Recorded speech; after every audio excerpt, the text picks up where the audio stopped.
Sur les réseaux sociaux, de nombreuses publications affirment que le Niger a suspendu ses livraisons de pétrole en direction du Mali à cause d'un discours très offensif à l'ONU du Premier ministre malien contre le Niger. Nous avons vérifié.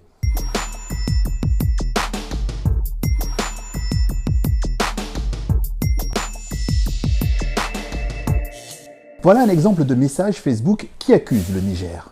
Après le discours du Mali aux Nations Unies, le Niger de Bazoum interdit le transit du pétrole malien sur son territoire, sauf les carburants de la MINUSMA. Dans ce message, il y a deux faits. Le discours du Mali aux Nations Unies, ici évoqué, est en fait celui du 24 septembre 2022, quand Abdoulaye Maïga, le Premier ministre malien par intérim, s'en est pris directement au président nigérien Mohamed Bazoum en ces termes. L'identité de M. Bazoum, l'étranger qui se réclame du Niger. Nous savons que le peuple nigérien, frère du Mali, se distingue par des valeurs sociétales, culturelles et religieuses très riches.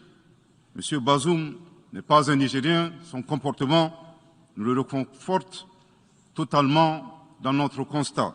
Mais ces accusations sont fausses. Mohamed Bazoum est évidemment nigérien et la Cour constitutionnelle de son pays l'a confirmé en décembre 2020. Revenons au message Facebook pour le deuxième fait. Le Niger a interdit le transit sur son territoire du pétrole venu du Nigeria à destination du Mali. Oui, cette suspension a bien été actée dans une note officielle gouvernementale.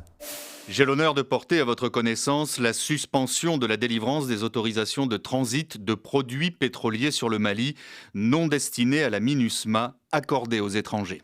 Et rappelons donc que ce qui nous est dit dans ce message Facebook publié le 27 septembre, c'est que cette décision aurait été prise à cause du discours à l'ONU du dirigeant malien. Or, c'est faux. Il suffit de regarder la chronologie. Cette note a été écrite, on le voit ici, le 21 septembre, soit 3 jours avant la diatribe du Premier ministre malien à New York. Cette décision ne peut donc pas être une mesure de rétorsion à un discours qui n'avait pas encore été prononcé. Il y a effectivement un décalage de date. Un texte issu de la Direction générale des douanes du Niger a été adopté le 21 septembre dernier, alors que le Premier ministre malien s'est exprimé à la tribune des Nations Unies le 24 septembre. Et dans cet autre document officiel, on note aussi que cette décision nigérienne était quasiment actée depuis le 9 septembre 2022, soit 15 jours avant la fameuse intervention à l'ONU du Premier ministre malien. Et à bien y regarder, cette décision du Niger n'a rien à voir avec le Mali. Niamey dit l'avoir prise en raison de pratiques frauduleuses, des fraudes commises par des entreprises nigérianes autorisées à assurer ces transits pétroliers, mais qui auraient commercialisé illégalement ce pétrole à l'intérieur du Niger. Cela dit, le Niger continue de livrer du pétrole au Mali, mais seulement s'il est raffiné sur le sol nigérien, car au final, les deux pays ont aussi intérêt à s'entendre. Sur le plan politique, je ne vois pas quel serait l'intérêt de s'inscrire dans une escalade politique avec le Mali.